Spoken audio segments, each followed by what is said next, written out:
شیخ طریقت امیر اہل سنت دامت برکاتہم العالیہ کے مدنی پھول عالمی مدنی مرکز فیضان مدینہ باب المدینہ کراچی پاکستان میں سلسلہ مدنی مذاکرہ جاری ہے۔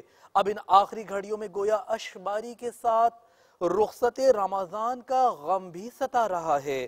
ابھی آپ کو دکھاتے ہیں مدنی مذاکروں کی جھلکیاں۔ پیارے باپا جان، مجھے آپ بہت اچھے لگتے ہیں، مجھے مدنی مذاکرہ بھی بہت اچھا لگتا ہے۔ پیارے باپا جان، آپ میرے لیے دعا فرمائیں کہ میں نیک بن جاؤں۔ ماشاءاللہ، اللہ کرے کہ آپ بھی بڑی ہو کر نیک بنے، زندہ بھی رہیں، میں بھی نیک بن جاؤں، سب ہم نیک بن جائیں۔ اللہ آپ کی محبت سلامت رکھے، آمین۔ بعض لوگ کئی دنوں تک گوشت فریج میں اسٹور کر کے رکھتے ہیں، اس طرح گوشت رکھ کر جمع کرنا توکل کے خلاف تو نہیں ہے؟ فریج رکھنا توکل کے تو خلاف نہیں ہے۔ یہ نہیں پوچھا۔ گوشت جب تک سڑ نہ جائے حلال ہوتا ہے۔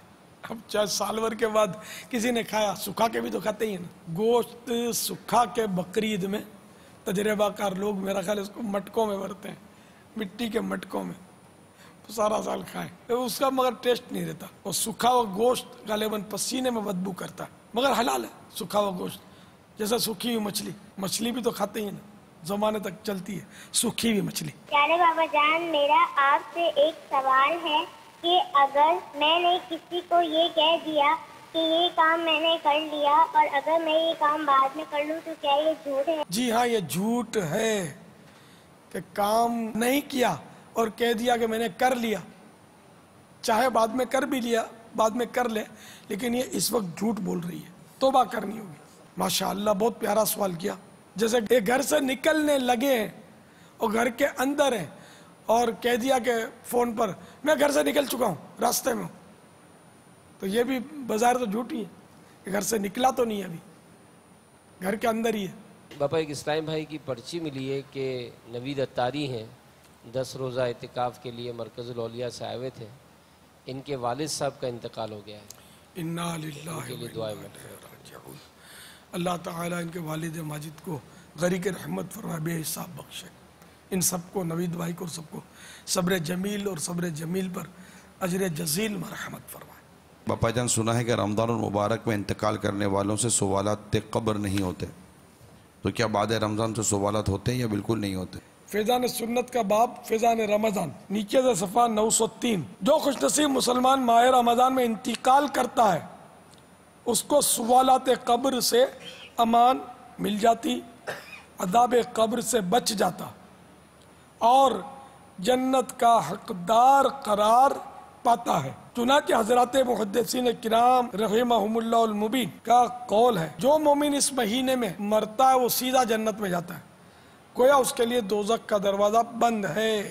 1435 ہجری کے ماہ رمضان المبارک کی آج 28ویں شب اوبی بین کے ذریعے مدنی مذاکرے میں شرکت۔ شاہپور صدر ضلع گلزار طیبہ پاک سیالوی کابینہ۔ سر کے درمیان میں بہت زیادہ درد ہو رہی ہو تو اس کا کیا علاج ہے؟ درد کی جگہ پر ہاتھ رکھ کر ایک بار یا مغنیو پڑھ کر دم کر دیجئے، چلتے پھرتے یا غنیو یا غنیو یا غنیو پڑھتے رہیں، انشاءاللہ درد میں کمی آئے گی۔ جرمنی سے اسلامی بہن کا سوال یہ ہے کہ سنت مؤکدہ اور غیر مؤکدہ میں کیا فرق ہے؟ سنت مؤکدہ کی تعریف وہ جس کو حضور اقدس صلی اللہ تعالی علیہ وآلہ وسلم نے ہمیشہ کیا ہو، البتہ بیان جواز کے واسطے کبھی ترک بھی فرمایا ہو۔ اس کا ترک یعنی سنت مؤکدہ کا ترک اساءت یعنی برا، اور کرنا سنت مؤکدہ کو ادا کرنا، اس پر عمل کرنا ثواب، اور نادراً کبھی ترک کر دیا تو عتاب اور اس کی عادت پر استحقاق عذاب۔ سنت غیر مؤکدہ وہ کہ نظر شرع میں ایسی مطلوب ہو کہ اس کے ترک کو ناپسند رکھے، مگر نہ اس حد تک کہ اس پر وعید عذاب فرمائے۔ عام ازیں کہ حضور سید عالم صلی اللہ تعالی علیہ وآلہ وسلم نے مداومت فرمائی یا نہیں، اس کا کرنا ثواب اور نہ کرنا اگرچہ عادتاً ہو موجب عتاب نہیں۔